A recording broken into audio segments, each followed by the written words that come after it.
কখনো পূরণ হবে না? মেয়ে বলল, আরে পাগলি কি বললি, তুই বড় হবি, তোর বিয়ে হবে, তোর প্রত্যেকটা শখ আল্লাহ তোর স্বামী পূরণ করবে। মেয়েটা অপেক্ষা করলো স্বামীর জন্য। মেয়ে যখন বড় হলো, মেয়েটা স্বামীকে বলল বিয়ের পরে যে, স্বামী, আচ্ছা আমাদের মেয়েদের জীবনে কি কোনো শখ আল্লাহদের কোনো দাম নেই? স্বামী বলল, আরে তুমি কি পাগলি, তুমি এখন বিয়ে করেছো, বউ হয়েছো, তোমার বাচ্চা হবে, বাচ্চাকে মানুষ করবা, তোমার ছেলে তোমার শখ পূরণ করবে। মেয়ে অপেক্ষা করলো, ঠিক আছে, হয়তো বা আমার সন্তান আমার শখগুলো পূরণ করবে। ছেলের মা হলো, একদিন সন্তানকে বললো, আচ্ছা বাবা, আমাদের মেয়েদের শখের কি কোনো দাম নাই?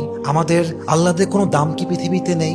সন্তান বলছে, মা তোমার কি মাথা খারাপ? তোমার বয়স হয়ে গিয়েছে, তোমার এক পা কবরে ঢুকে গিয়েছে, তুমি এখন আল্লাহ বিল্লাহ করবা, কবরের ফিকির করবা। তখন মেয়েটা বুঝতে পারলো যে আসলে পৃথিবীতে নারীদের শখ বলতে কিছু নেই। পৃথিবীটা নারীদের আল্লাহ পূরণের জায়গা নয়। নারীদের প্রথম এবং শেষ ঘর কবর ছাড়া আর কিছুই হতে পারে না। ঠিক কিনা বলেন?